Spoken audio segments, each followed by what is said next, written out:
So, Jacob Halverson is back today. Yeah, thank goodness. He's great.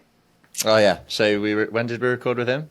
2 months ago. About a month ago. Yeah. Well, we will have mentioned this in last week's episode with Big Noel, but we are doing a bit of a rebrand of the podcast. A literal rebrand. We're now calling it the Unique Stays podcast. So this is technically episode number 2 of that, but it's a continuation of the Star Glamping Business podcast. We're branching out a little bit, talking about a few kind of broader topics, including short-term rentals, Airbnbs, other kind of unique stays, but still very much talking about glamping as well. We're trying to mix up the way we do it. I think it got a little bit stale where it was just kind of bring on a new guest, interview them, ask them the same questions, see you later. So we're kind of bringing on more repeat guests that we've got chemistry with, but also bringing on new guests as well and seeing how that goes and focusing more on issue-focused episodes where we talk about specific ideas, problems, issues in the industry, rather than like one specific site. So we had Jacob Halverson on, let's say about a month or 2 ago, where he talks about his background, his work at various hotels, his work at Mendocino Grove, a California glamping site, and then now he's at Bishop's Lodge for Auberge Resorts, which is a really high-end luxury kind of company. And we loved him, right? He was great to talk to just in general, but also a lot of great insights. Yeah, and I think why he brings such an interesting perspective, besides just having a great and fun personality, is he's worked at all different types of boutique hotels and launching them. And he's worked at, a pretty iconic and long-standing glamping resort, Mendocino Grove on the California coast, for 5 years and scaled it. Which is a rare experience to find in this industry. Like there's not a lot of operators who have scaled. And then now he's moving to a luxury experiential brand, Auberge Resorts, at a really high-end property and is the experience manager. So, in our last episode with him, we just kind of went down a rabbit hole of talking about fun things you could do to delight your guests. And he'd come up with the Colorful Life idea about projecting stencil drawings on the wall that the guests could fill in on a whiteboard, and I think that conversation is what really inspired this, because we get to see and speak with people doing a lot of cool things, and we have a lot of our own ideas, and we thought it'd be pretty fun to just have an episode focused on the fun stuff. Nick was telling me we can't just talk about money and numbers and boring things all the time. We got to do some fun qualitative things. So that brings us to this episode. And Nick, do we have a working title for this? Yeah. Well, we've referred to it so far as like cool shit, like just random cool things that we've seen glamping businesses, hotels, whatever do, and it can be little things like that. It can be bigger things as well. And we've just gone away, had to think about a few things that we've seen that we really like that, it's worth sharing. And I think, there's value in sharing ideas just because it's fun seeing other creative ideas, but also, it may spark your own ideas. It may be something that you want to copy, who knows? But yeah, we just thought we'd share some of the cool things we've seen. And Jacob, having worked in several hotels and hospitality destinations and really being a creative mind, you could tell that from, and by the way, we'll link his previous episode in the description of this episode. But yeah, I think the last episode we interviewed him about what he did for his job interview at Auberge, and he just had railed off about 3 amazing ideas that were super cool to hear about. So it's always fun hearing what creative people are doing, and we've picked out a few of our favorites to discuss today. So I think without further ado, we're ready to hear from Jacob. Hey, there he is. There we go. The man of the hour. Jacob, before we kick off, do you want to just briefly, and again, anyone who wants to know more about Jacob's background and what makes him tick, go back to the episode. It'll be linked in the description of this one. But Jacob, do you want to just give a kind of 2-minute summary of you and your background before we kick off on the episode? Sure. Yeah. My name is Jacob Halverson. Always say yes to an invitation. Thanks for the invite to the room, gentlemen. What makes me tick is people, this scenario, brainstorming, entrepreneurship. I love that. I think everyone should just go out and do it. Be doers.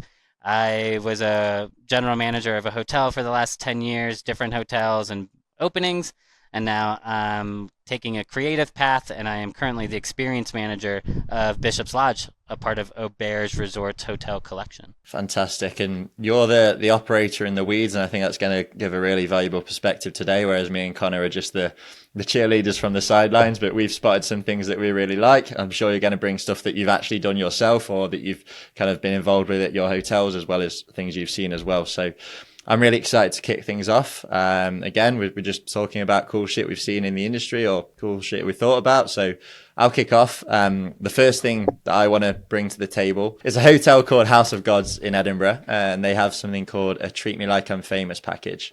And we've got to shout out Michael Golden from Good Morning Hospitality for putting me onto this. But House of Gods, it's a kind of bougie hotel in Edinburgh. It's kind of velvet, satin, like star-esque decor, to be honest. And the promotional videos genuinely look like some kind of lingerie advert. It's kind of crazy. But they have a Treat Me Like I'm Famous package, which, as we were talking about last week, Connor, it's very easy to book on and find it on the website, which, as we were saying, is very important. And the Treat Me Like I'm Famous package, it's nothing revolutionary really, but it's, Prosecco on arrival, rose petals and balloons across the bed. And this is a little bit more revolutionary, but they have a button in your room, which you press. And when you press that button, you get Prosecco brought to you by a butler. A literal butler who I can only imagine has got a tuxedo, white gloves and a top hat, and he's slightly balding and British. And they bring cocktails, milk, cookies and all sorts of other shit. And I just thought it was really cool how, first of all, the button, second of all, the butler, and third, it's kind of really well branded. It does what it says on the tin, but it's kind of cool and sexy at the same time, and it fits with the brand. And that was my first thing, the Treat Me Like I'm Famous package. That's a pretty strong start. The champagne button. How tempting, a big red or gold button that says champagne on it, and you just push it and 3 minutes later a butler shows up? I don't know. It wasn't on the website. All they've said is there's a button. So they've kind of left it open to the imagination. Unlike their promotional videos, which is bare skin everywhere. That could be used for a lot of things, like bring me a morning coffee or a sunset cocktail or a mojito or whatever. Pretty strong start, Nick.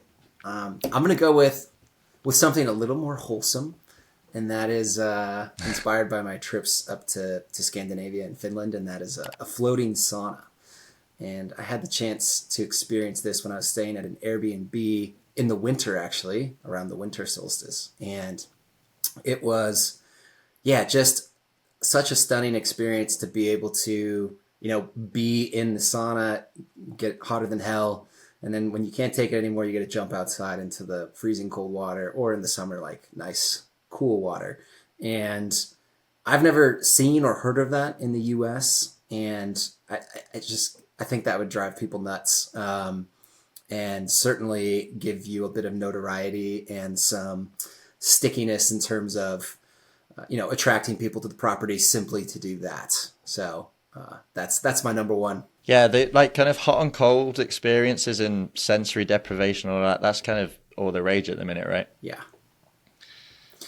Yeah, it's certainly big. It comes up a lot in what we work. We get a lot of people calling us, chatting and having that idea. And for me, it seems pretty low risk to put in a $10,000 barrel sauna or, a $4,000 or $5,000 cold plunge. And I think it's an amenity you can list and show on your website and on your social media. And it adds a wellness component. And I think it adds something pretty special. And, for $15,000, it's really not too bad. And I think that this whole craze around, hot and cold therapy will simmer down, but I don't think it's going anywhere. The Scandinavians have been doing it for thousands of years, and it's done all over the world, right? And so for thousands of years. So I don't think it's going to go anywhere. We're all chasing something, right? And if dipping into a cold plunge for 2 minutes and then going into a hot tub for 2 minutes, and if that's giving some sort of elixir of life and longevity or peace or reset, I mean, it's just like those will always be needed, right? So yeah, I don't think the sauna craze is going. I think, society did that in Bingen, right? They did this whole cycle around and fed direct instructions to guests on how to sauna, right? In a scientific way. So yeah, I just think it's just more doubling down on all things wellness. And I know for a fact Connor is a sauna and spa man, having sat next to him for about 3 or 4 hours at the Kananaskis Lodge. Jacob, are you a sauna man? I am learning to try to be one. I have a hard time sitting still in general. I mean, I Yeah. just like I don't know, but I want to be that person. Trust me. I am the believer that thinks there is some sort of reset in a sauna experience. I just have not been there mentally, but I I know that guests that appreciate spas and saunas on property, they don't want you to half-ass it by any means. Like you either do it or you don't, and that gets tricky when you're developing and building. We saw that at the Grove too. Is that like that building's plan is to have soaking tubs and hot tubs, but you can't do that all at once sometimes, and then you just have like a concrete pad next to your dry sauna. So guests really kind of they're easy to identify what's missing, right? Like I think the minimum for like a sauna experience is like I don't think it's like that easy to entry. Like even Connor, you just said like 15,000 just to even like get it kind of like started, right? So yeah, but it is important to people. But I'm trying to be a sauna person. Would you go with like a barrel sauna, a simple barrel sauna, or would that be half-assing it? No, I think that's good. I mean, it just if as long as that's your private offering, I think it's hard to have that as your public offering. But I think if you could put that in a unit that's in a like a little oasis backyard type of situation that gets dropped in, um, yeah, because I like the economy of it all because they have the wood burning barrel hot tubs too. Like, and the research and the technology is getting way better. Are you guys hot tubs or sauna people? If you were gonna have one, I'm a hot tub person. I don't think I've had enough experience in either to say definitively. I feel like a sauna would make me feel better, but if I was just looking for a Friday afternoon dip, it would probably be a hot tub. Jacob, do you have any idea how much that spa setup at Bingen costs? It's really nice. Yeah, I think it has to be at least like $500 a square foot, I think, because it's a lot of wood, and wood is an expensive material to create with, and especially not even if it's your building material and it's your like finish aesthetic, right? So it's if I had to guess, it's probably 300,000 easy. I mean, just because it's like it's the way that it's set up is that there's a central larger warm tub, right? And then there's a deep cold plunge, and then there's another kind of intermediary. And then there are rooms built around this hectagon with shared patios. So there's some guest rooms that have direct walkout into the sauna experience, and some rooms are inside the old school and whatnot. But it was the central piece of the whole project. I mean, it was, yeah. That was at your old hotel, right? That was at Society that they built that as I was exiting. So I never got to see I got to see it after it was finished, but not like I wasn't privy to the development process in the same way. Did you take a dip? I have not taken a dip yet. No, just quick on a drive by, finish. But yeah, I know Okay. I always think like when I'm building programs because we actually don't have we have a spa at the resort that's not its fully actualized building yet. The plan is to have this massive kind of sauna and spa infrastructure because Auberge does spa really, really well at some of the other properties. We just haven't built ours yet. So I've kind of shelved that idea until we actually kind of can have the full space and infrastructure to do. Is there a what's the native tribe in that area? Or is there a predominant one? So there's 19 different pueblos that are kind of all in the surrounding area, and then some Diné, which is Navajo. There's also Apache in southern New Mexico. So we have representation from a lot of different indigenous tribes. Is there a predominant like sweat lodge technique or methodology from the That region? experience doesn't really help. That doesn't really touch the indigenous people in our region per se. So I don't have a lot to pull on from there or inspiration. It's definitely more of an Arizona vibe and those tribes. So, and in Mexico, that was a big piece of that history and what that looked like for those indigenous people.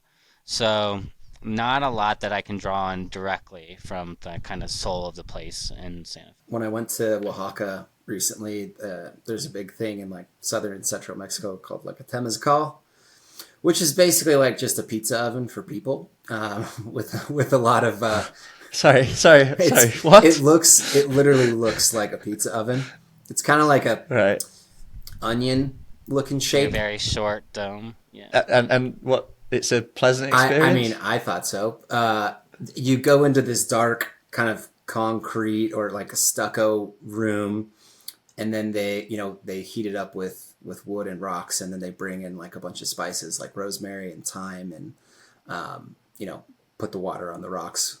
It was not saying the ayahuasca and the other. Well, that's on the other podcast.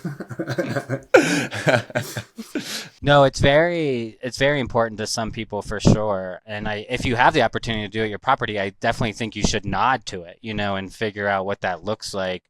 But kind of because I've been living in this kind of like what represents the area, just like making sure you're using that in your. Like if you're in the Pacific Northwest, you want to feel that way. Like you don't want to have like a Oaxacan sauna experience outside of Seattle. So I think it's just like for the listeners, just try to see what locally, if there's any traditions or inspirations that you can kind of create. So when you were in like the Society Hotel in Washington State, what kind of local feel would you be trying to create? I think that's definitely was like the trail ready, that this is a athletic restoration because there was so many wind surfing in that area in the Columbia River and in the gorge, right, in the Multnomah Falls area, that that the angle was that these are where extreme sports happen, and this is how you recover from a day on the river, right? Like you've had this very physical day, whether it's hiking or windsurfing, and then you come back. And I think it was more representative of that was what the goal was. And how would that contrast with Santa Fe, where you're at currently? Sure, ours is more like spiritual alignment, indigenous and Native American flutes, resetting with sound healing more than water healing. So I think that is maybe more traditional, as like a sound healing compared to like a physical healing in that way. Hello. If you're a regular listener, you'll know all about Posh Outdoors by now. If you don't, my first question is, where on earth have you been? But for those who don't know, it's our brand new glamping startup that is rolling out luxury glamping developments all across the US and Canada, starting in the beautiful Rocky Mountains. And the best thing is, you can now invest in Posh Outdoors and have a piece of the pie. Full details are in the description, but here's Ben Wolf, board member at Posh Outdoors, explaining why he's bullish about the opportunity. And for context, Ben sold his 11-unit luxury glamping operation in Fredericksburg, Texas, at a valuation of $7 million after just 14 months of operations. And yes, that's just 11 units at $7 million. It's safe to say he knows a thing or two about luxury glamping, and that's why it's so good that he's on the board at Posh Outdoors. If you want to learn more about investing in Posh, then check out the link in the description or email nick@glampitech.com. But without further ado, here's Ben explaining why he's bullish about Posh Outdoors. I joined the team at Posh because, I believe in the team. I wouldn't join a team if I didn't believe in the founders, who obviously have had successful exits themselves. Yourself with your audience in the glamping space and the experience that you bring. Obviously Ed Hayes as well with how much experience he has on the distribution side and, the units themselves and how much know-how he has there. The other side of it is, I think that the revenue share model is pretty interesting and unique. And I think it solves a big need. I think one of the biggest needs in the glamping space is capital and sort of the ability to get these units up and running. And so if you can partner with people that have amazing pieces of property and raise that capital and deliver those units, then I think there's, obviously, like I said, more than enough demand. See, I think like that's just important to hone in on as well, just because it shows like the location is one thing. Like, yeah, one location you might have different views. Two locations might have completely different views. One might be mountain view, one might be desert, whatever. But it's less about that, and it's more about the experience you create and how you tap into the locality. And I think people maybe forget that you're supposed to be creating an experience, right? And I think not necessarily the easiest way to create an experience, but the most intuitive is to focus on what brings people to the area and how you can kind of blend that in while it's creating a destination of your own, right? Totally. Yeah. Totally. Okay, can we go from saunas to Star Wars? my next one. So this is actually in Washington State as well. And I'm going to give a shout out as well to Mike and Ann Howard from Honey Trek, who've also been on the podcast. They are the best traveled glampers in the world, I would assume, given they've stayed at like 80 sites on one trip. And they wrote a book, which is where I've pulled this from, where they were detailing, the best sites that they stayed at, the best experiences and memories they had from it. And this is from their stay at Suesta Lodge, I think, whatever, in Washington State. And they this site has kind of retro themed. They have vinyl record players, VHS players, and it's very kind of like a physical experience and a bit of a throwback to things that don't really exist anymore. And there was a quote from Anne in the book, which I'm going to read. And it starts with, "Confession, I had never seen the original Star Wars until we borrowed it from Suesta's VHS collection. This had been a point of contention in our marriage, so to convince a non-sci-fi fan to watch this cult classic, bribery was needed. Mike ordered the Suesta wellness kit to our 1952 Westcraft trailer, drew me an Epsom salt foot bath, massaged my face with a sea clay mask, and cooked dinner as I watched the Rebel Alliance take on the dark side. If all Star Wars screenings could be this way, I might just finish the series." And I think that is just a prime example of how something so cheap, like a VHS player, a few VHS videos, and stuff to go alongside it, like a face mask, whatever. That's created a lasting memory, and I'm sure Mike and Ann have a ton of lasting memories from their trip. But if that's someone's one vacation a year, something as small as that can be the core memory that stays with someone forever. And I think it's we talked about it last week, Connor, with Big No, is just the smallest. Actually, no, it was in the 75 episode special. Like the smallest little things like that can be the one thing that you remember from the whole trip. And I think there's something in that. I have so many goosebumps right now. I mean, like that's like what I love about that is just like it leaves space to be human, right? It leaves like space to like have that genuine connection and that partnership. It's just like let me give you one tool. Like basically the VCR, the Star Wars sets the background, like that's the background layer, right? And then you're just like building these like other layers, but between that is all human connection and what they're doing together.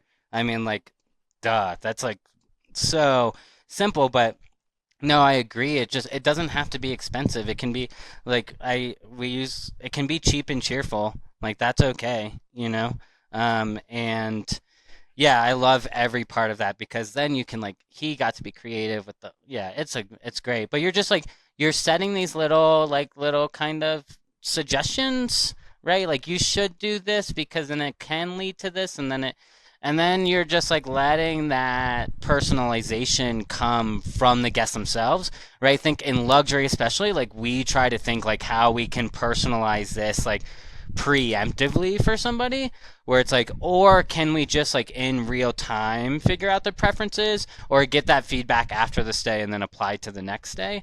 But yeah, I think we try to hyper focus on like how we can make this personal, or they gave that person the tools to make it personal. Like here's our VHS set, here's your selection, now you kind of personalize what to your taste. So I like that was great. Yeah.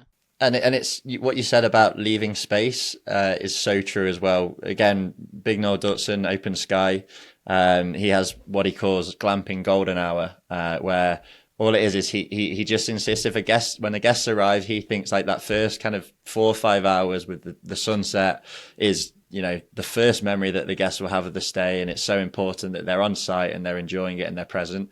So he doesn't want them leaving the site to go out and get food and missing that glamping golden hour. So all he does is he makes sure that there's some kind of food that they can have when they arrive, so that they're on site for that golden hour. They capture that moment, and it's not forcing the guest in a particular direction. It's just kind of creating guide rails really, without them even realizing it, and it's leaving that space for those memories to be created. So I think it's a pretty powerful principle that can be applied in a number of ways. I gotta be honest, I find two things alarming about that entry. Oh god. The first is that Anne has never seen Star Wars, so I thought I was the uncultured one.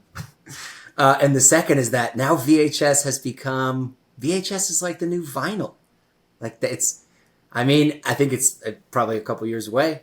That like it's the novelty of going back to watch a VHS or like Star Wars is an experience, which is it's kind of crazy that that's well, cassette tapes have made a comeback as well somehow. Like if you see a band releasing a new record, like there'll be the vinyl record will be listed first, and then next to it is a cassette tape for like $15, which is like I don't know who's buying them, but they're a thing, and I think it's a desire for the physical now, like because everything is so online. I've recently just bought a record player, and it just feels nice getting it out of the case, putting it in, sitting back, and it's just so much better than just tapping a few buttons. And the intentionality of diving into an album as the story that it is, and I think that's often lost with Spotify, where you listen to one song and top hits here and there. Like you rarely listen to an album start to finish and like go on this whole artist journey, which is usually like pretty emotional. And we were saying in the last episode, we think there's an idea in there for someone to steal in the audiences. I'm sure if you have a record playing when the guest arrives and it's the right vibe, I think that would be magical, like a physical record, and you can have a few selections and even customize it somehow. I think like intentional listening like that, where you get lost in it rather than, as you say, just kind of a playlist on in the background is I think there's an idea in there as well. That'd be so sick to walk into your room and there's a record that you like playing, or there's maybe 10 that you could choose from to put on. I mean, gosh. There's a property in Jenner that does that. You can rent from their record library. So all the rooms have record players, and then you come down to reception, and part of their like main lodge hall is like this record library. You just take it. It's a very easy like kind of thing. Us talking about the personalization, or just because that like your reservations team can just ask the question. They're like, "Oh, I noticed you're in the car. Like, who are you listening to right now?" Right, and then just like tuck that into the back of that reservation note. I mean, it's just like so much about guest experience. Not that other people haven't made this link, but it's like you really just have to be good at sales, or really good at the people that are good at sales are good at listening, right? And then like the people that are good at hospitality are good at listening. I mean, it all comes down to just like finding a way to like procure that information out of someone. And like if you can get music preferences like that, you just opened up enough to really make a memorable stay. Is there anything you've done or you've seen people do specifically to tease that out of people without them knowing? Not specifically music, but just generally kind of things that you can surprise and delight them with. Well, I just think that for every guest reservation, you should know why they're coming into town, and that's not intuitive as much as it is for us, because we're thinking about this. Like when I first started, I didn't really care why, because I knew when they would get here we were going to take care of them, right? So like my brain doesn't even focus on that per se. But like you should definitely always know why you're getting into town, and there's like, oh, I'm coming into town for a football match. Okay, well then who's playing? And it's like, oh, it's college, and my nephew is like, it's Duke versus North Carolina. You know what I'm saying? It's just like you can get so much personal information out of just like the why, and then from that asking additional questions of like, oh, you love, and I was saying football for you, European, soccer. You love soccer. That was just for Nick. No. Yeah, football, let's do Americana. No, so that was only for Nick. But yeah. But you get to learn a lot by just asking, why are you coming into town? And if they give you a little nugget there, then you keep exploring and you keep trying to procure that. Yeah, and I'm sure you've read this book, Jacob, but for the audience, there's a book called Unreasonable Hospitality by Will Guidara. Is that how you say it? I don't know. Who's a restaurant manager of a really well-regarded restaurant in New York, formerly anyway. And the kind of core principle behind that is, as Jacob just said, is listen and then react accordingly, and kind of surprise and delight the guest just by showing that you've listened and creating special experiences. So, an example would be he overheard someone at a table saying, oh, they've loved their stay in New York, but the one thing they wish they had is a hot dog or something. And, 10 minutes later, the server brings a a gourmet hot dog to them, and it's kind of that's completely surprised and delighted the guest, and kind of is magical. I was walking through the dining room last week, 2 weeks ago, because it's 4th of July week, and then this like the kid had to be like 10, and his brother may have been 7, and just like, I like kids. I have a big family, like so. But he asked the server if they could have Gatorade. He's like, I know this is a silly question, but do you have Gatorade? And guarantee that server never have had that question asked of them for like a meal choice. And they're like, no, I'm sorry, we don't. And I knew we had Gatorade in the deli case at the cafe. I booked it downstairs, and I like got this kid a Gatorade, and it made his whole week. I mean, just like that Gatorade at dinner.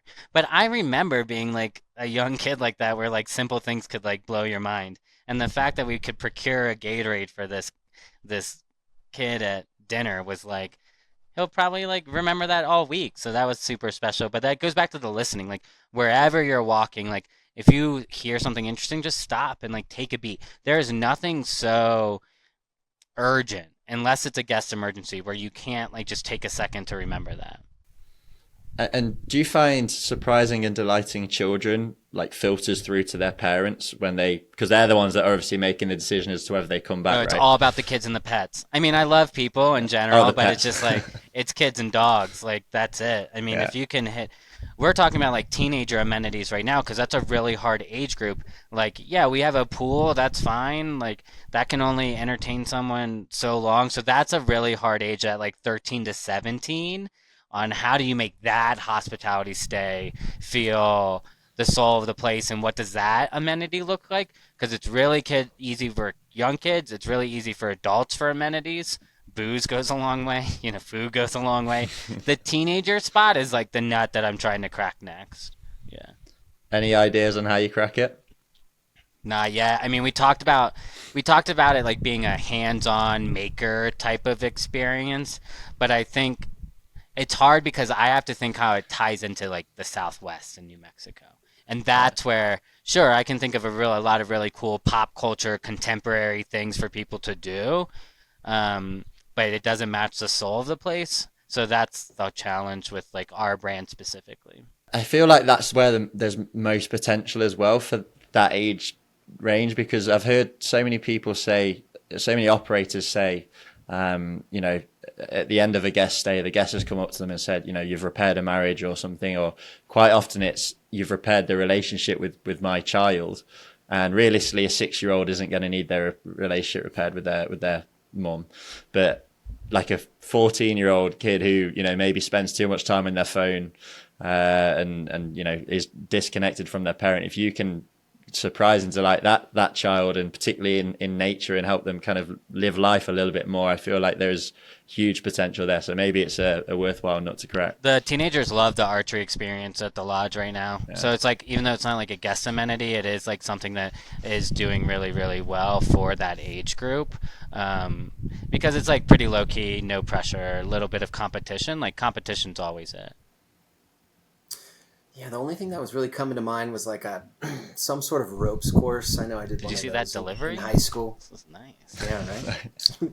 That some sort of ropes course, and yeah, high school's kind of a tough age for that.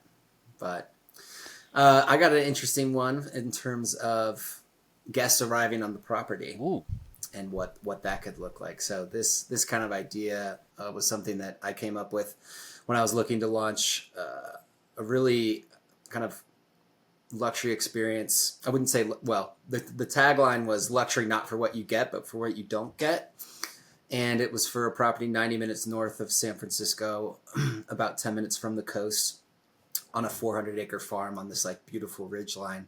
And the interesting thing about the property is, and like, you can never really craft your guest experience until you have the property. And so at this particular one, the parking lot was down at kind of like ground level, and then you'd travel way up, and you could either hike it or like get a ride up, but the road didn't go up there. And then there's this beautiful ridgeline where you could see unabridged to the coastline, and you wouldn't even see any lights for this whole view that was probably like 10 to 20 miles. And it was just a really special place. And the the guest experience that I came up with that I sadly never got to test. So this is all theoretical. But the target market was, Silicon Valley executives who are super stressed, way too connected to their technology, and really wanting a unique experience and getting out into nature. And so the concept that I came up with was like, upon arrival at check-in, the guests would have the opportunity to check in their phones into a phone box, kind of like Getaway. Getaway does this at their units. But I kind of wanted to take it one step further, where if guests did check in their phone and left it there for the whole weekend, you'd either like give them a discount on their stay or give them an extra amenity like a drink or a dinner, or maybe it's a discount on their next stay or something like that. But something that takes away from you as the owner so that they can get a better experience, and just kind of like showing that you as the ownership are really wanting them to like be immersed and have a reset. And then they check that in, and then they basically have a forest bath / hike / pilgrimage, or like a cleansing walk up the hill. It's not exactly an easy walk. It's probably like 10 minutes and maybe like, I don't know, a couple hundred feet of elevation gain, up through, fully immersed in the forest, up to the ridgeline. And then you arrive at your tent. And while you were doing that, someone with an ATV or whatever, like drove your bag to your unit, so it's there when you get there. But just the idea of like, you've never checked into a stay this way, and like really letting the nature do the heavy lifting for what your experience is. And then you get up and you have this beautiful unit with this beautiful view, and there's a very like lack of luxury, but you're getting the sounds of the birds and the winds, and you're not seeing any development, and all of those things are so rare, particularly in this location, like near San Francisco, to have like that type of serenity. But that was one of my ideas. You really need to open your own site, man. I know. What are you right? doing? Why do you keep consulting?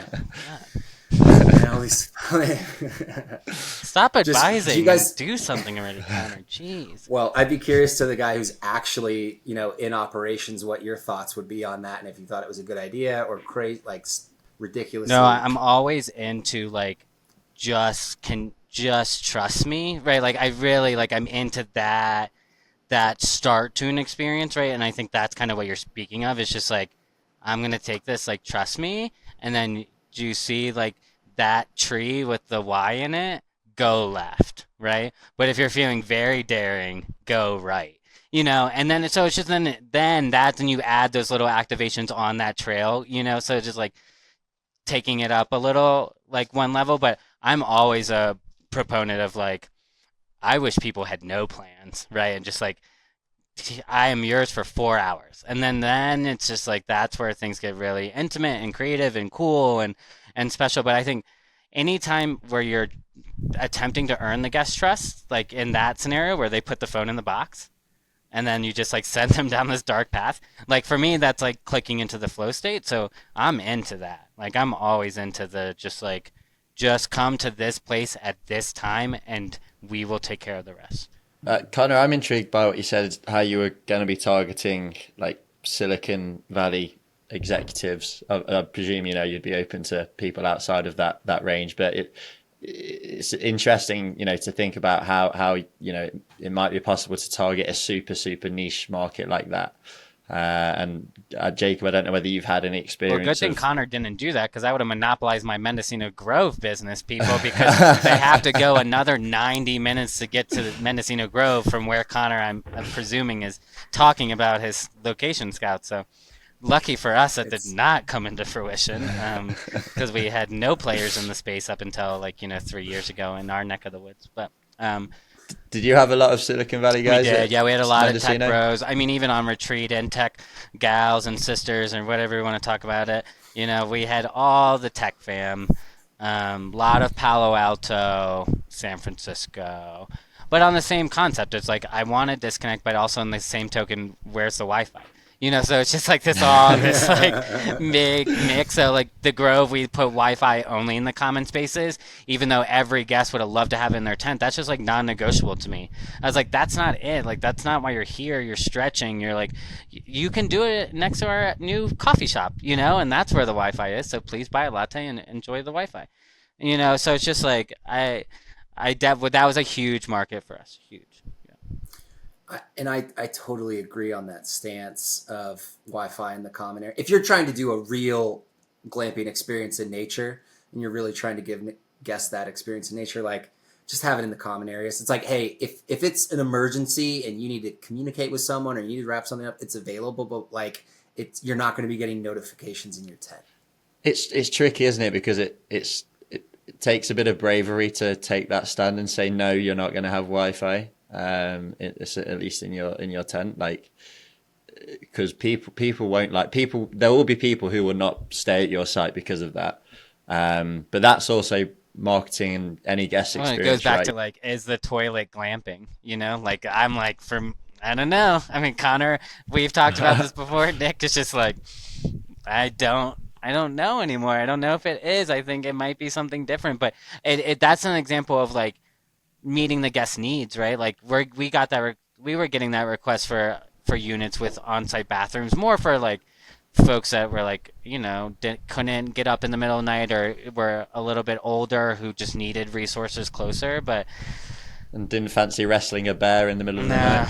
Or raccoons. Was that an issue? This is total tangent, but were raccoons or critters an issue? The raccoon thing is hilarious because it's going to be an issue for everybody.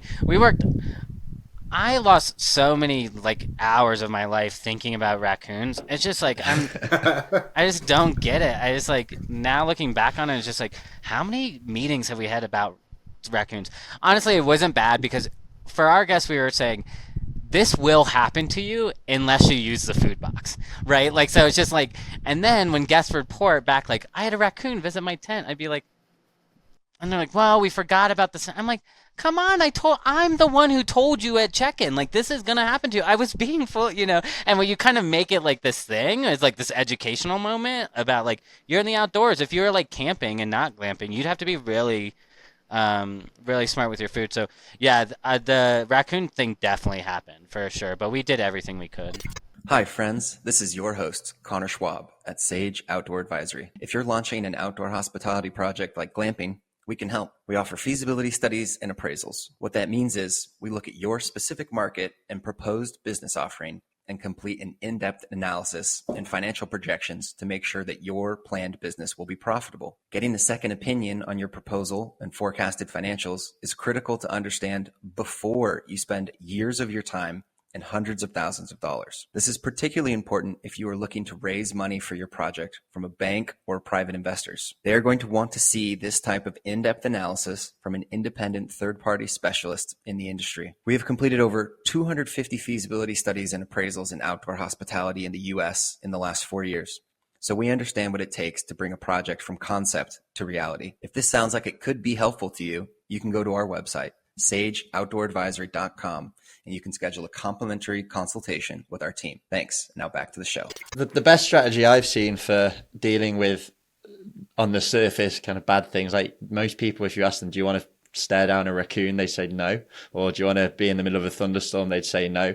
I think it's Irene Wood at the Fields of Michigan. I apologize if I'm wrong on this, but I think she has, they have like badges that you earn.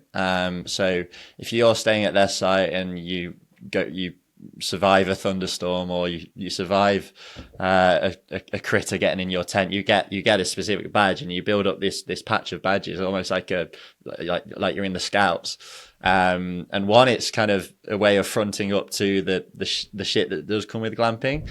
And two, it's obviously encourages repeat bookings because people want to complete the whole sleeve. So I think that's the best way of dealing with it that I've seen. We were gonna do little raccoon plushies, right? Where it's like little like if you got visited from a raccoon, you get like the safe version that's not as scary as what happened to you the night before. So that was gonna be like our little like, here's a better raccoon than what you experienced.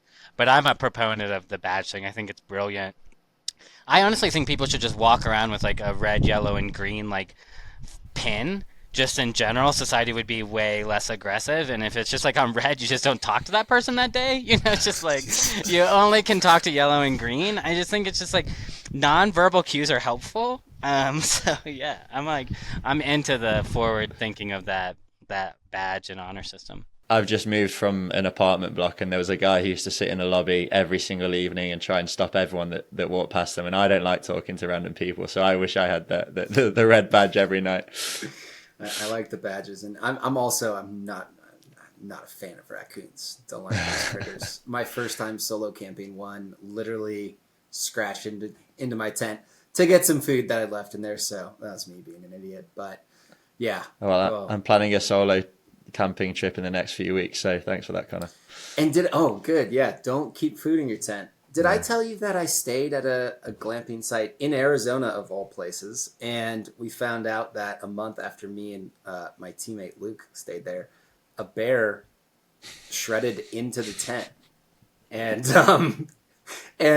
you know, they had to like replace the tent, and they've like kind of changed crazy stuff can happen. And I realized after we'd left that I had food in my bag, like staying in that tent again, right? I consider myself an outdoorsy guy, and I forget all the time, so it's going to happen. Guys, thinking about thunderstorm, I'm moving stations real quick to the viewers and listeners. I am about to get one of those famous Santa Fe afternoon monsoons. So let me just pivot for once. Well, speaking of bears, we're going to have to deal with bears at Sky Ridge at the first Posh Outdoors location. You know, we're literally in a bear corridor, so we've got one person that's going to be on site at all times just to kind of reassure the guests and obviously be trained in bear safety and all that. And we're going to have to educate them, but it's kind of it's the beauty of glamping. You're out in the wild, you kind of have to deal with those things, right? Yeah, and that's one of the big reasons why I used to be in Team Canvas, and I love that, but I'm kind of moved to hard-sided units because, you know, a bear's probably not going to get into your cabin. What else we got on the list? We got. Anyone else have a different? I want to ask. I know Jacob's cooking up some ridiculous ideas for Bishop's Lodge. So, if you can share them, I want to hear some of your ideas. Yeah, so I'm really into clicking people into this flow state. So I'll just give an idea that didn't get to come into fruition yet. But when I was in Old Town Chinatown of Portland, like we have pedestrian streets already, and there's these big, beautiful like Chinese gates. And one of my ideas is, you know, those big blow up inflatable balls? I wanted people to like race down Chinatown in that like giant like 12-foot like bouncing ball. I just like the like a hamster ball. Exactly. I wonder why that didn't get signed off. Down Chinatown. Yeah. In Old Town Chinatown, like in like the grittiest part of Portland, just to be like dun dun dun dun dun dun dun dun. So like in my brain, this was like an amazing like visual, and I was like, oh, this is a perfect team building corporate thing. Because then we could just have people compete. So that was a really exciting idea. I'm into this happening at Bishop's Lodge, is to bring like trapeze artists, because we have these like giant meadows, and I want a guest to be able to just like randomly like be able to like get on a trapeze. I mean, it's like scary. I would never, but I want somebody else who's way braver than me to like. So I'm always into like bringing circus acts somehow into this guest experience, because I just don't think it gets done. There is cool things where you can like tether a hot air balloon, right, and like send gas up, and it goes up like 200 feet and then comes back down. So that's like a really easy, fun like dinner party, right? Do hot air balloon rides, but are like tethered. But I really want to do this trapeze in the meadow. Like I think the like picture is going to be a home run. Genuine question. Do you ever like do a load of psychedelics and just come up with whatever? I think I should do more. I think that would help straighten out the wires or whatever the hell's going on. Like I definitely think I should do more. No, I've honestly only done psychedelics one time, and it was just like the worst. It was a good time, but like I'll tell the story really quickly. Just like you shouldn't do any landscaping when you're on psychedelics, because like all I could just think about was like all the grass families that were like just like flying and being separated as I was like mowing, and you know, thinking how hungry is this lawnmower like the whole entire time. But yeah, no, it's all about like getting people to do something that they would just never think to even do. And it's just like because it's so right in front of them and it's like so accessible, that's what makes like a unique experience to me. So I'm always right now on Mondays we do like this cool stained glass class, which I don't think a lot of people get to do, which is like use a solder gun and like wrap the copper and like create this like really cool like sun catcher thing. And it takes 45 minutes, but like you're like using tools that you don't own. You're doing a process that you've never been experienced to, and then you like take home this sweet like takeaway. So like it's all about like the unexpected and then the urgent. It's like this is unexpected and I have to do this. And if you can like create those two pressures, I don't know what else to call them, but like those two like conditions, if you will, I think you're like on your way to a really fun experience. I will tell you something that my colleague does in France, which is so sweet to me. But it's called Match Point on the Pond.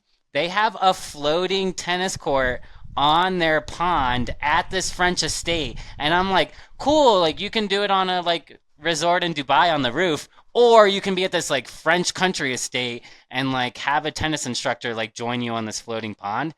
That is sick. I want to do that. Like, I want to play tennis on this pond. So I'm really into this whole, like you said, the barge effect. Like, how do we float things? I'm in it. Like, float a sauna, float a tennis court. I don't know, float a cinema. I don't care. Yeah, it's so fun. Love Floating that. cinema would be. I'm sure there's an idea in there for a floating cinema. I've heard of a pool. There's a pool that would do Jaws screenings in the pool, like in the evenings in the summertime. And they'd actually like have someone go around with a snorkel and like grab people's legs at the scary parts and stuff like that. So hey, you could do that for your pool, Jacob. Yeah, we did a cool art projection last year, I guess, that I wasn't part of. That was on the pool. But Society, they did that. They did like the history of the building projected in the windows behind, which was really sweet. So it was like all of Old Town Chinatown, but they used the big windows of the hotel to be the little vignettes.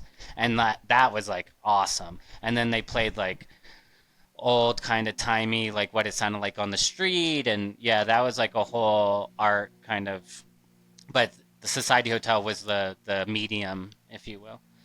I think movie nights in general are a good guest experience idea as well. Again, not particularly expensive, but I think we're planning at Skyridge. We're planning on doing outdoor movie cinema screenings, and maybe you'll have to dodge a bear or two occasionally. But I think you can play Grizzly Man.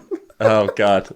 Oh God. I'm really into like any sort of Halloween summit. maybe. Like I think if people could do more summits, that'd be really fun. Like I was like, if you're in Portland and you have Nike and Adidas, like their headquarters are sitting in Portland, like why wouldn't you do this shoe design summit if you're like a creative, like in your 20s, and invite people to come stay at your hotel and then get a speaker from each company to come and do. So like I think that's what I want to explore for 2025 is like, okay, let's do this like Michelin Star Summit where we'll host, Michelin Star chefs from all across the country, and they'll work with our chef, and that will be a dinner series. Or there's like a fine art dinner series, right, where we have one artist a month, and then they have this fine piece of art. We have a dinner menu catered to it, and then we auction it off. So I'm like really interested in these like summit series or design.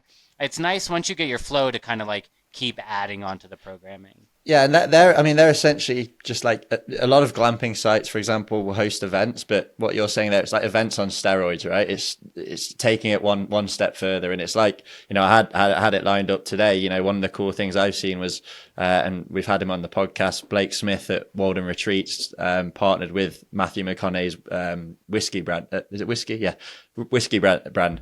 And rather than just kind of just doing a standard influencer partnership where someone would turn up, take a few photos, and that's the influencer partnership. They remodeled one of the rooms into the Long Branch Suite. They hosted events all through the year. They had private chefs, and just created a completely different experience, and really kind of went above and beyond. And the lesson I was, going to suggest is, don't just think, okay, we're going to do an event. Let's just do a one night thing. We'll have, a guest speaker and that'll be it, or we'll do an influencer partnership. We'll invite them down, they'll take some pictures, and then they'll leave. I think if you can really get the creative juices flowing, as you say, and once you're in that flow state and things keep going, you'll be surprised at the ideas that come to you. And I think if people kind of were just a little bit more ambitious with their ideas and a little bit more creative, then you can go from being, a good site to a great one. And how that happens is you cannot operate in a silo. It's okay to have a really good idea and then work on the partner's experiences to make that better, right? So I want to do something with a fashion house next year. I just don't know what that looks like yet, but it's just okay, cool. If Fendi can come and do custom leather tooling series for our guests, that really meets the Southwestern kind of theme, then you have this Fendi by Bishop's Lodge leather experience, right? Or something like that. So but Fendi could come in and be leather, that's boring. We can do leather woven, and then they're just going to be the professionals in their space, but you just know that your guests are going to respond to that. I mean, definitely with culinary and anything Epicurean, just lean on that person. I'm not here to dictate anybody's menu. I just want to make sure that it feels representative to what we're doing, and your property and the place and where you're at. Fall Fest was great. The first one was good and got well received at the Grove. The second one was sweet and amazing because we knew what we were doing, right? So it's just trust that you're also going to get better even if it doesn't work the first time. Well, that's what we're doing with this podcast, the revamp. Hey, I got an idea. What's your idea? Are you guys ready? Are you guys ready for this? All right. It's called Landscape Wiffle Golf. So I was just up in Squamish, BC, Canada, and they have a secret 18-hole wiffle golf course in the forest that some people just built for free. Can I ask what wiffle golf is? So it's kind of like mini golf, but for putt-putt, you need a smooth, consistent surface that the ball can roll along. But for wiffle golf, you're only using a chipping wedge, and you actually only get one shot. So you tee off, and you use your chipper, and you're trying to get, there's really creative, every hole was crazy, elevation changes and trees and rocks and creeks flowing through it and hitting through stumps. And it was super cool, amazingly well done. And they just used the nature and the landscape around them. And you just get one shot, and it's basically if it's in the hole, it's 3. And if it's on the green, it's 1. And yeah, you only hit one shot off the tee, or you could do we played with 3 balls. But it was, it was so fun. I can't even describe it. It was one of the cooler things I've done traveling recently, and it was just this free thing. And anyone who's on any sort of outdoor property can use. And what's cool about it is you're just using the natural landscape materials in terms of rocks and bushes and water features, and you're kind of building around it. So you're giving guests this really cool way to engage with the landscape. And ideally, it's pretty low cost. Yeah. And low impact on the landscape itself, because you're just using what the terrain's giving you. Yeah, I'm into it. I think that's sweet. I mean, we're so gun obsessed in this country, Nick, that what I'm seeing a lot of southern properties do is they're doing these clay pigeon courses on their property. I don't know about giving a guest a 12 gauge to then go shoot clay pigeons, but the reviews are really good. It definitely helps their bottom line, and people are loving this. So now I'm I already asked the question. We can't put a gun range at Bishop's Lodge because it's in the middle of an HOA, and I don't think they'd like that. But it's getting really popular where people are doing these clay pigeon shooting courses. It's incredible. But it's to your point, Connor. It's they show up and then where am I in this beautiful woods? And then oh, in your case you're holding a chipping wedge, and then in some people's case they're holding 12 gauges. But it's just you're out in nature. You're doing something competitive. So I think the competition piece is helpful in that.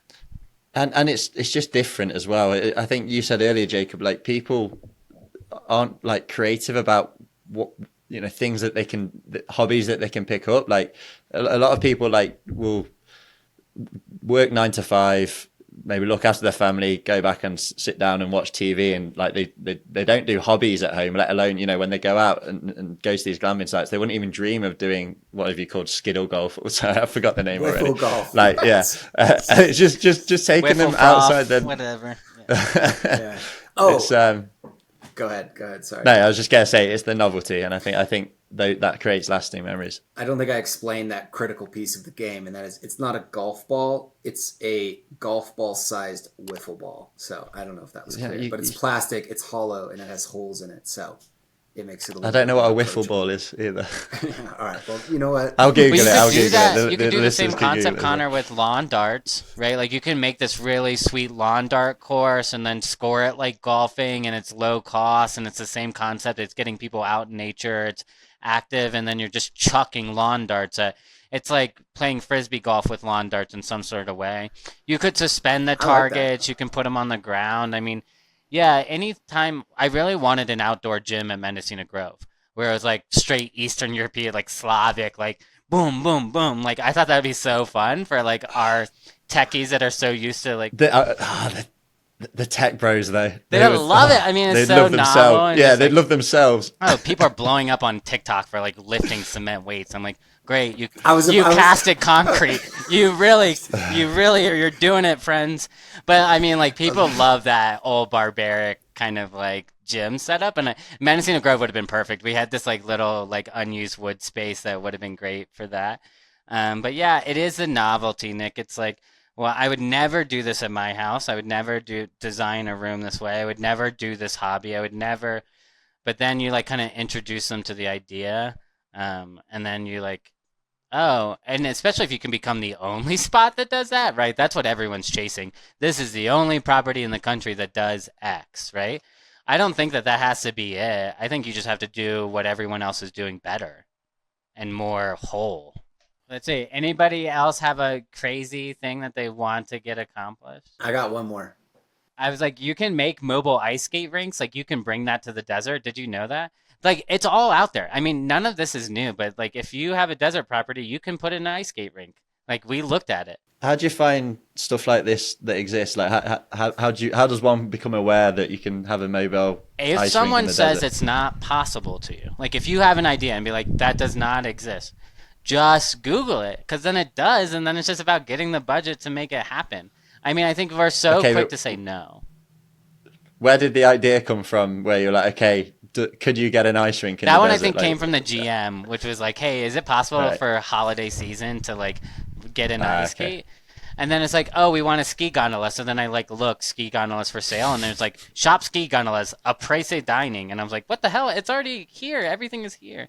Go ahead, Connor. I just wanted to not have the listeners limit themselves, because if there's a will, there's a way. I couldn't agree more. All right, so this one's a little more attainable, and I think it's kind of simple. It ties in a little bit to that champagne button. Oh yeah. But basically, and it ties into big knolls like Golden Glamping Hour. I think sunrise and sunset are two of the most special moments of being at an outdoor property. And I think when people arrive or somewhere in the check-in process, if you give them a chance to be like, hey, would you like a coffee delivered to you, and at what time tomorrow morning? Or would you like a sunset cocktail or a sunset glass of wine or beer or non-alcoholic beer delivered to you at your tent for sunset tonight, and what time? And if it's a part of the check-in experience, or simply when they're booking it online and they can select that, I think one, that's a really special way to like consummate a moment, and two, it gives additional revenue for you as the staff, and has additional spend per guest. We did that all the time, not specifically for Connor what you're talking about. At check-in at the Grove, we're upselling in real time during your check-in process, where it's just like, can I deliver a firewood bundle to you tomorrow? Yes, we have complimentary drip coffee, but the lattes are really excellent. I mean, yeah, you have to capture those kind of at check-in. Even like all retail, s'mores kit, we sold a lot during the check-in process, because we can just hand it to them. Or like you said, the pre-arrival and the booking process, how can you pre-sale there? So then you're giving that to them at check-in, and they feel like they've started their experience with a gift. Our check-in at Bishop's Lodge, you get you get a water that is has a special chlorophyll mixture that is supposed to help with the altitude sickness. So then you can tell the story about how plants are used by indigenous people for many different remedies, etc. And then you kind of let that be the entry to your stay story. When you were upselling things at check-in, were you charging them at the time, or would it be added to their bill at the end Yeah, of the so stay? we tried to treat it like a store. So we did have like for the check-in, we had a little sheet in which we'd write the room number and the retail, and then we would charge it as we could. We didn't pre-authorize at glamping. I don't know, Connor, how are you advising your clients to do an authorization, or what are your clients doing? We didn't pre-auth. We had cards on file, obviously. We let guests change their cards whenever. But are you checking in? Are your clients checking in that way? I've never gotten that question, actually. So pre-authorization is essentially, to folks listening, it means that the card can be charged automatically without a signature, correct? Correct, yeah. You're authorizing for your Yeah. incidentals. Maybe it's $50 over. All of our payments were paid. Like our guests paid at time of booking, and then when they checked in, they did not get a incidental hold. We just used it like the store. Mhm. I mean, can you just give the guest an option at check-in? Be like, hey, would you like to authorize your card so you can make... Yeah, definitely. We purchases, just didn't like, find it on-the-go was purchases? necessary. So we just would charge them when we had a moment to charge them, Nick. But we had everything listed, and it just because we were communicating with our guests via text message. Guests were walking into the camp store. They were giving requests as they were checking in. Man, I miss that team. It was I mean, I like my job, but like that team was so high performing. What if I never see that team like that performance again? Like these are the things that like keep me up at night, like about like so to the listeners, as you're building out your teams, like keep doubling down on the people that you are like really, really know that execute. But like there's a lot when it's going right, it just feels natural and there's no friction, right? So it's just like it takes friction to get there. We always used to say iron sharpens iron, right? Like that sometimes it takes that to get to a sharper place. But like and it's really good, and your guests know too. But, well, on that subject, unfortunately, we've run out of time, gents. But the last note I made was us three should do something together one day. I think that'd be. Oh, this is lining cool. up, guys. This is watch out, world. Yeah. This is lining up. Offline, we'll talk about some other things. And do we get to preview a future appearance? Like, I want to tell the listeners I will have a better microphone. I'm gonna have like a real setup. Yeah. Jacob is going to join us as an occasional co-host as well, and he's coming on for the next. I think I forgot the order that we're doing them in, but you'll be hearing more of Jacob very soon. I think, Jacob, thanks so much for coming on. It's always a freaking pleasure. Hopefully, we're going to hang out in real life soon. And maybe my last piece of advice to the audience is like, obviously, we just gave you guys a fire hose of things to consider. And my advice would be to just really try to do 1, 2, maybe 3 things really well. Like you don't need to do everything. Just try to really execute on 2 or 3 things that you can show on your website homepage that your guests can opt into and be really excited about. So don't get overwhelmed. Just try to find a couple things that you can just nail. And if they're your passion, like even if it's your passion, Connor, to piggyback off, and you know that you do your passion really well and you're an owner operator, like share that with your guests, because part of like what's great about glamping is that it's these private owners that have come together that have created a whole industry. It's just like it's no big player saying this is what you need to do. This is like built by the people for the people, so just like if it responds to you, it will probably connect with others, and you're the expert of your passion, so just introduce it, have that be your first thing. I don't know what to do for guests, but I really love for Jake tennis. Let's put the tennis court on the pond, right? So it's just like just like look within. And on that note, that was a lot of cool shit. Pleasure, gents. Yeah, that was a lot of cool shit. Thanks, guys. All right, cheers, boys. Happy weekend. Cheers. Happy weekend. Thank you for the invite. Deuces.